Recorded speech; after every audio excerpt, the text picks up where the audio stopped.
राजेश के शरीर से जब लैलावती का शरीर टकराया तो राजेश ने अपने आप को स्वर्ग में महसूस किया।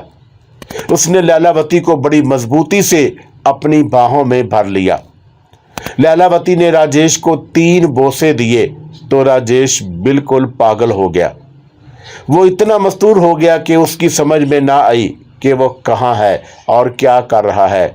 लैलावती ने चौथा बोसा राजेश को और फिर अपना मुंह आहिस्ता आहिस्ता उसकी शह रग की तरफ बढ़ाने लगी।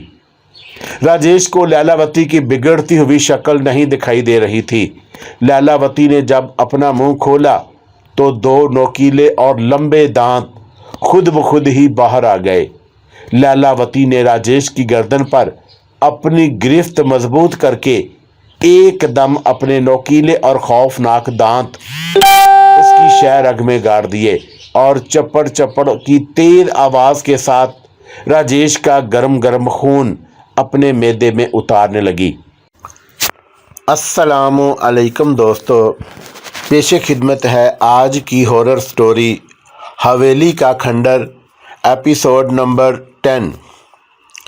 पिंडत जी, ये ज़रूरी तो नहीं कि वो पाट पर से ही गुजर कर इस तरफ आए, वो तो नदी में से गुजर कर भी इस तरफ आ सकती है। मैंने पाट का नहीं कहा बल्कि पूरी नदी का कहा है। पिंडत जी, इसका मतलब ये हुआ कि जब तक रेखा वाला जल सूख नहीं जाता ये पूरी बुरा नदी उस नारी के लिए हद बन गई है। हाँ, तू ठीक कह रहा है। भगवान के लिए कुछ मत पूछना, तुझे साथ लाकर तो मैंने खुद अपने भेजे का नाश मार लिया है। ठीक है पिंडत जी, अब मैं आपसे कुछ नहीं पूछूंगा। उसके बाद गनोनत ने पिंडत कालीदास से वाकई कुछ ना पूछा और वो दोनों खामोशी से राय सिंह नगर की आबादी में से गुजरते हुए राजा बलबीर सिंह की हवेली की तरफ जाने लगे।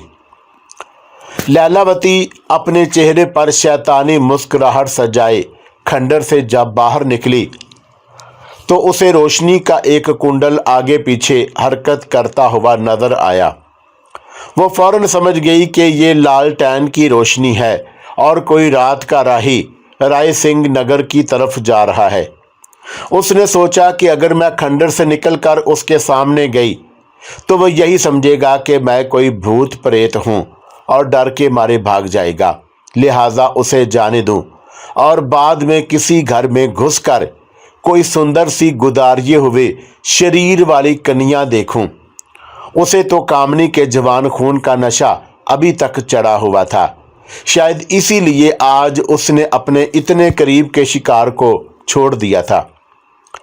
जब रोशनी का कुंडल काफी दूर पहुंच गया तो वो आहिस्ता आहिस्ता बूरा नदी के पाड़ की तरफ बढ़ने लगी। उसकी चाल में एक बांकपन था।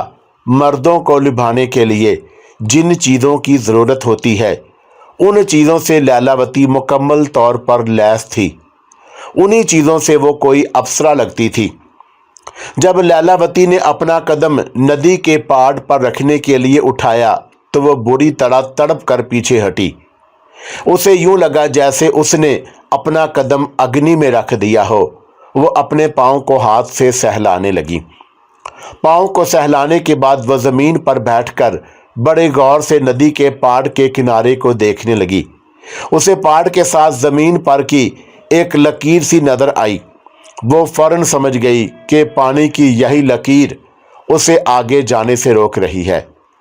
लैलावती नदी के पाड़ के सामने से उठकर वहां से काफ़ी आगे जाकर एक जगह से नदी में उतरने लगी तो तकलीफ की शिद्दत की वजह से उसके मुंह से सिसकारी निकल गई।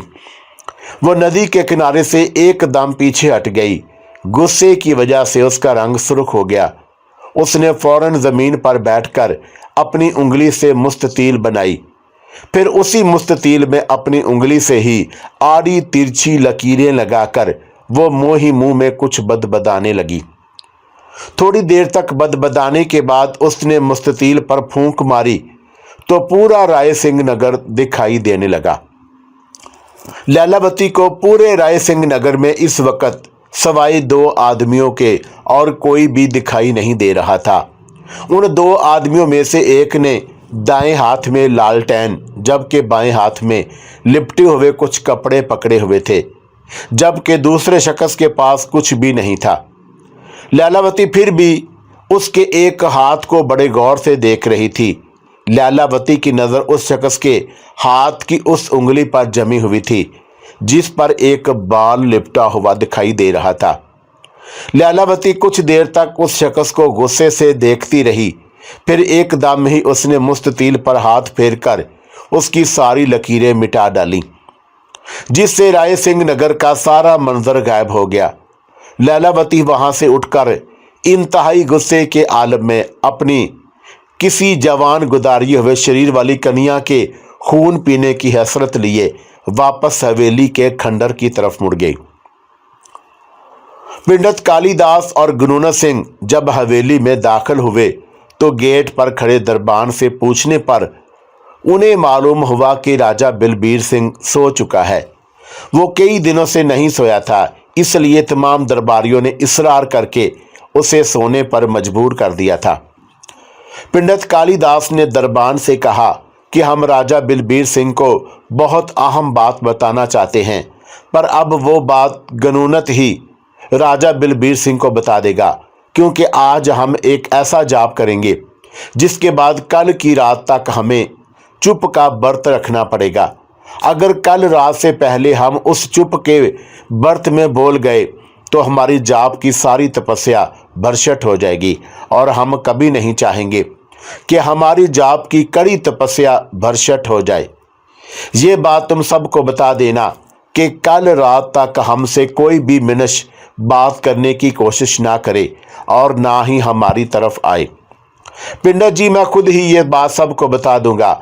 आप मेरे साथ मेहमान खाने में चलिए ताकि मैं आपको भोजन वगैरह करवा कर थोड़ी देर के लिए सो लूं, क्योंकि राजा बलबीर सिंह की तरह मैं भी कई दिनों से नहीं सोया। गनोनत पंडित कालीदास को अपने साथ मेहमान खाने में ले गया। उसने पंडित कालीदास के कमरे में उसी के साथ बैठकर भोजन किया और जूठे बर्तन संभाल कर वापस पंडित कालीदास के कमरे में आ गया। पंडित कालीदास उसे दोबारा अपने कमरे में देखकर बहुत हैरान हुआ, क्योंकि इस गनोनत को पंडित कालीदास से कोई काम नहीं था। क्या बात है गनोनत, तू वापस क्यों आ गया? पंडित जी, आपसे एक वचन लेने के लिए। कैसा वचन? पंडित जी, पहले वचन दीजिए कि आप मेरी बात मान लेंगे। बिना तेरी बात जाने हम कैसे वचन दे सकते हैं? पहले तू अपनी बात बता, फिर हम सोच कर ही तुझे कोई वचन देंगे। पंडित जी, बात यह है कि मुझे आपके साथ आज खूनी का खोज लगाने में बहुत मज़ा आया है। मैं चाहता हूं कि कल जब आप दोबारा हवेली के खंडर में जाएं तो मुझे भी अपने साथ लेकर जाएं, ताकि मैं भी देख सकूं आप खूनी को किस तरह पकड़ते हैं। बस इसी बात का मैं आपसे वचन लेना चाहता हूं। अरे मूर्ख, आज तो तेरी जान बाल बाल बच गई है, तो उसी के लिए बैठकर शुक्र की माला जप।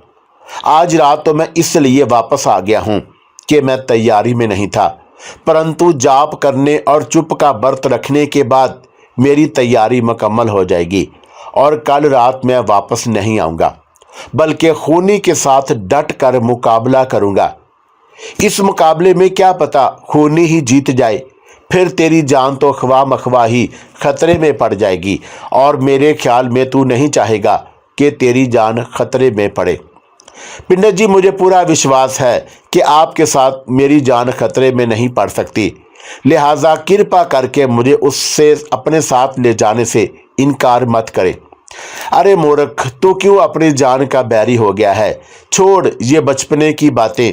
तेरी खोज और हमारी काली विद्या में नहीं और आकाश का सा फर्क है। जो भी हो पंडित जी, आपको ये वचन देना ही पड़ेगा। अरे फिर वही बचपना। पंडित जी, आप इसे मेरा बचपना ही समझे, पर मैं आपसे वचन लिए बगैर टलने वाला नहीं हूँ। ठीक है, अगर तू हट पर आ ही गया है तो हम तुझे वचन देते हैं कि हम तुझे अपने साथ लेकर जाएंगे, पर एक बात का वचन तुझे भी देना पड़ेगा कि जब तक हम खुद तुझसे बात नहीं करेंगे तू भी हमसे बात करने की कोशिश नहीं करेगा, क्योंकि इससे हमारी जाप वाली तपस्या भरशट हो जाएगी। पंडित जी, मैं आपको वचन देता हूँ कि जब तक आप खुद मुझसे बात नहीं करेंगे मैं भी आपसे बात करने की कोशिश नहीं करूँगा। ठीक है, अब तू जा और लंबी तान के सो जा। पंडित जी, एक बात और कहूँ, क्या आप वो भी मान लेंगे? अब क्या है? पंडित कालिदास ने गुस्से से कहा। पंडित जी, अगर आप मुझे इसी कमरे में सोने दें तो ये आपकी मुझ पर बड़ी कृपा होगी। पर वो क्यों? क्या इतनी बड़ी हवेली में तेरे सोने की कोई और जगह नहीं है? ये बात नहीं पंडित जी, तो फिर क्या बात है? दरअसल पंडित जी, अगर मैं कहीं और सोया तो कोई ना कोई आकर मुझे ये पूछने के लिए उठा देगा कि तुम पंडित कालिदास जी के साथ थे, उनको खूनी के बारे में कुछ पता चला कि नहीं। तो ठीक है ना, तुमसे जो भी ये बात पूछने के लिए आए तुम उसे सब कुछ बता देना। वो तो मैं बता ही दूंगा पंडित जी, पर मैं चाहता हूँ कि मुझे सोते में कोई ना उठाए, क्योंकि इस तरह मेरे शीश में पेड़ होने लगती है। फिर भी मैं ये भी चाहता हूँ कि आज वाली सारी रात मैं खुद सबसे पहले राजा बलबीर सिंह को बताऊं कि अगर आप मुझे अपने साथ सोने की आज्ञा दे देंगे तो फिर मुझे उठाने के लिए कोई इस तरफ नहीं आएगा। ठीक है, हम तेरी ये बात भी मान लेते हैं, तो इस कमरे में सो जा। पर याद रख, अगर तुझे नींद ना आए तो तब भी तुझसे बात करने की कोशिश मत करना, क्योंकि अब मैं यहाँ जाप करने लगा हूँ। पंडित जी, मुझे तो लेटते ही नींद आ जाती है, फिर मैं पिछले कई दिनों से ठीक तरह से सोया भी नहीं हूँ। अभी तो मेरी वो कसर भी रहती है। ठीक है मेरे बाप, अब तू सो जा। अच्छा पंडित जी, अब मैं सोने लगा हूँ, अब आप अपना जाप शुरू कीजिए। जब गुनोनो सोने के लिए लेट गया तो पंडित कालिदास ने दरवाजे को पीछे से कुंडी लगाकर लालटेन को फूंक मारकर बुझा दिया, जिससे पूरे कमरे में घुप अंधेरा हो गया। पंडित कालिदास ने कमरे के एक कोने में बैठकर अपनी उंगली पर लपेटा हुआ बाल उतार कर अपने सामने रख लिया और फिर उसने अपनी उंगली से अपने चारों तरफ एक मंडल बांधा। इस तरह पंडित कालिदास और उसके सामने रखा हुआ बाल मंडल के अंदर आ गए।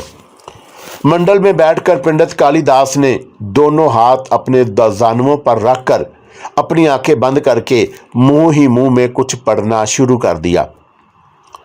काफी देर तक मुंह ही मुंह में कुछ पढ़ने के बाद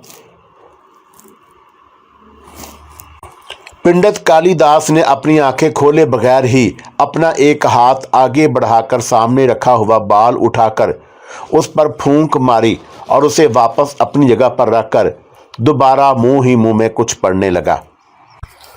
काफी देर तक मुंह ही मुंह में कुछ पढ़ने के बाद पंडित कालिदास ने अपनी आंखें खोले बगैर ही अपना एक हाथ आगे बढ़ाकर सामने रखा हुआ बाल उठाकर उस पर फूंक मारी और उसे वापस अपनी जगह पर रखकर दोबारा मुंह ही मुंह में कुछ पढ़ने लगा। पंडित कालिदास के सामने पड़े हुए बाल पर फूंक मारने की वजह से उस बाल में एक चमक सी पैदा हो गई, जो कि उस बाल में पहले नजर नहीं आती थी। पंडित कालिदास हर थोड़ी देर के बाद अपने सामने रखे हुए बाल को उठाता, उस पर फूंक मारता और उसे वापस अपनी जगह पर रख देता। सारी रात वो यही अमल दोहराता रहा और वह जब भी उस बाल पर फूंक मारता तो बाल में पहले से ज़्यादा चमक पैदा हो जाती। उसने ये अमल उस वक़्त तक बंद किया जब एक मोखे से सूरज की रोशनी कमरे में दाखिल हुई। आंखें खोलकर जब पंडित कालिदास ने अपने सामने रखे हुए बाल की तरफ देखा तो वह बिल्कुल सुनहरी रंग का हो चुका था, बिल्कुल सोने के जैसा। यूं लग रहा था जैसे वो बाल ना हो बल्कि सोने की बारीक तार हो। हालांकि पंडित कालिदास ने जब ये बाल कामनी के घर पड़ी हुई एक चारपाई के सरहाने से उतारा था तब उसका रंग बिल्कुल स्याह काला था, मगर अब वही बाल सुनहरी रंग का हो चुका था। ये सब पंडित कालिदास के रात भर के जाप का कमाल था, जिसने स्याह काले बाल को सुनहरा कर दिया था।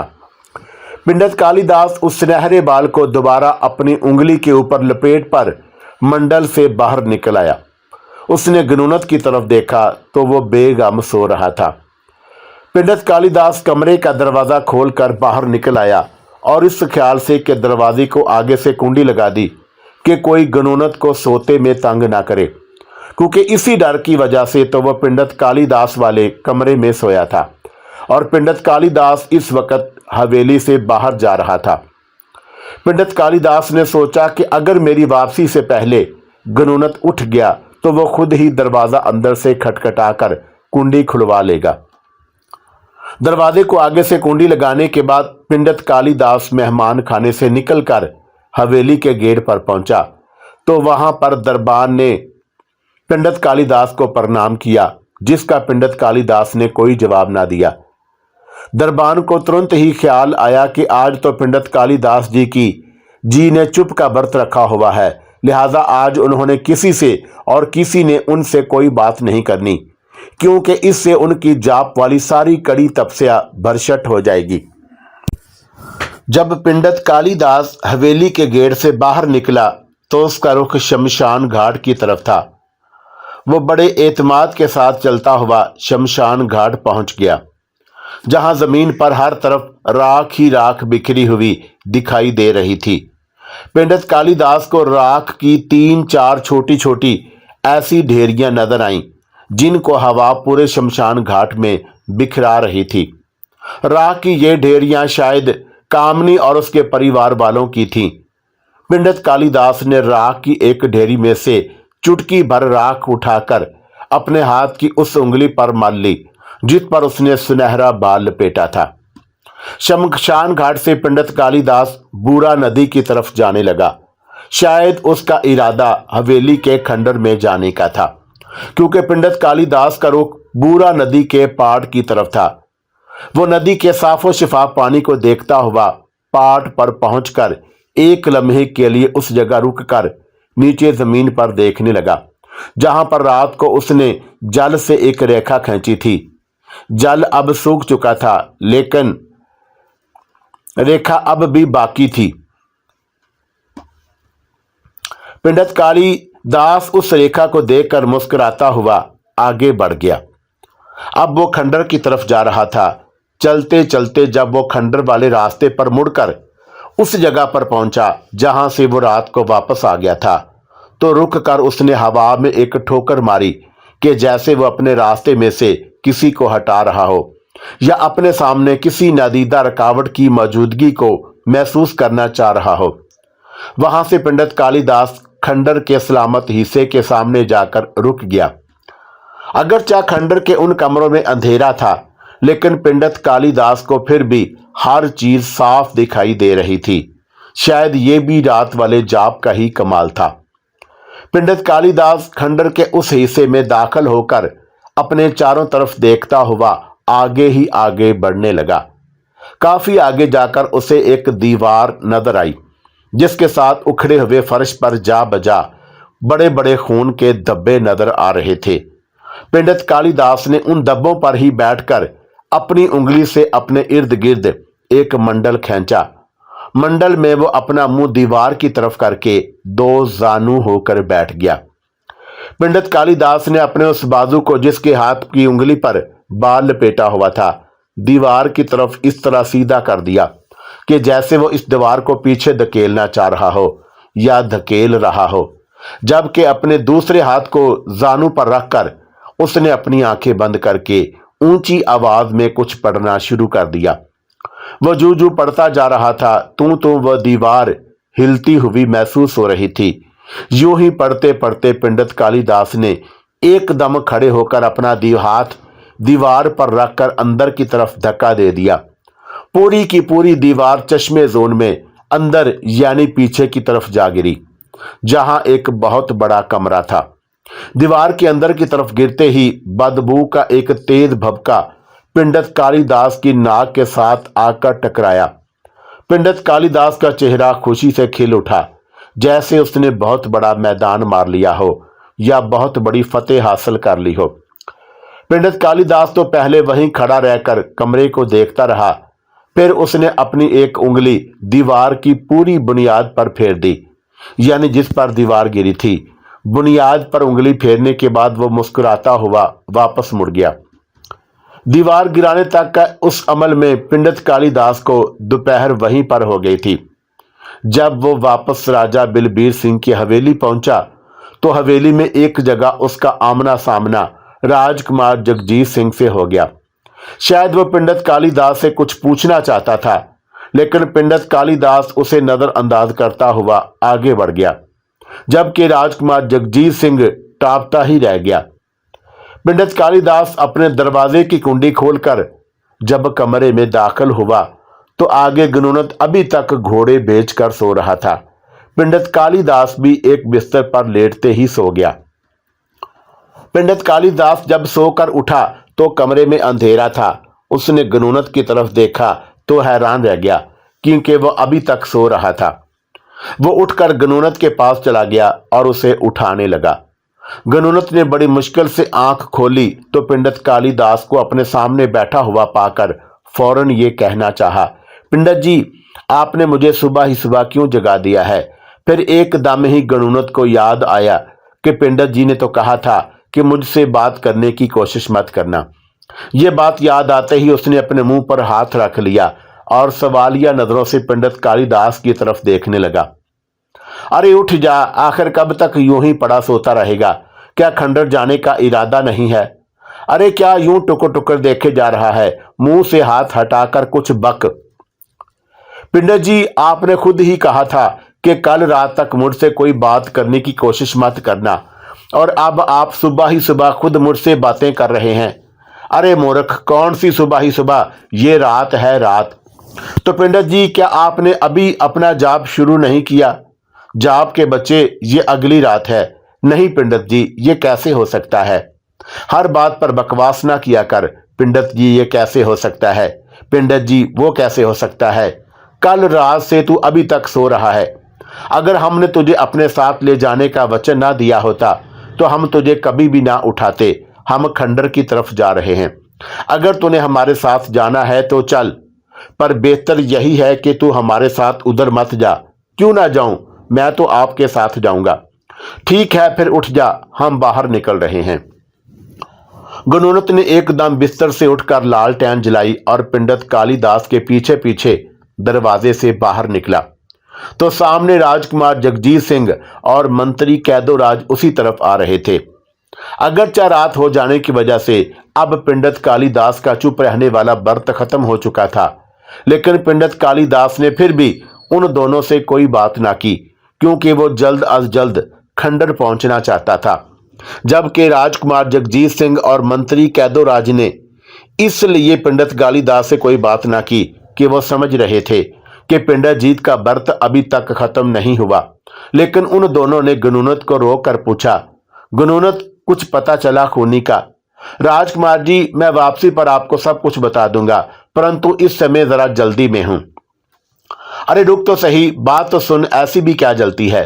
राजकुमार जी, बात चूंकि बहुत लंबी है इसलिए मैं वापस आकर बताऊंगा, गनुनत ने आगे बढ़ते हुए कहा। पर तू जा किधर रहा है?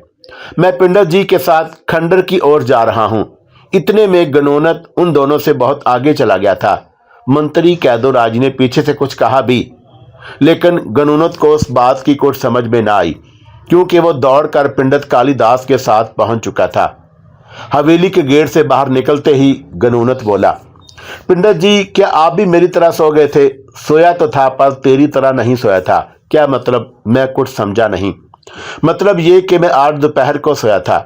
अगर आप दोपहर को सोए थे तो इससे पहले क्या करते रहे हैं? जाप करने के लिए तो मैं तेरे सामने ही बैठा था।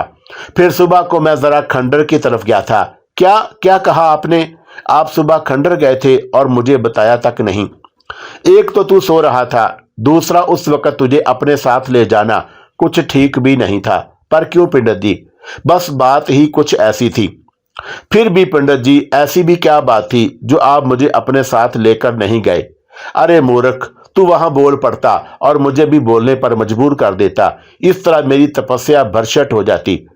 पंडित जी, मैं क्यों बोलता, जबकि मैंने आपको बोलने का वचन भी दिया था, और फिर आप बोलने पर क्यों मजबूर हो जाते?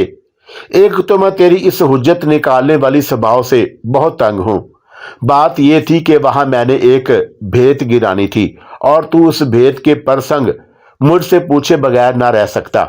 वो भेंत गिराने से पहले इस बतरा हिल रही थी कि तुझे पूरा खंडर हिलता हुआ दिखाई देता और तू डर के मारे मुझसे चिमटने की कोशिश करता, जबकि मैं मंडल में था, और जो ही तेरा हाथ मंडल के ऊपर आता तो तू जल कर कबाब बन जाता।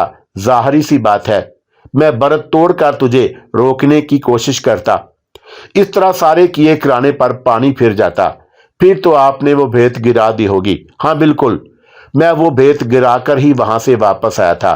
बिंडर जी, भेंत आपने क्यों गिराई थी ये तुझे वहां चलकर खुद ब खुद ही मालूम हो जाएगा।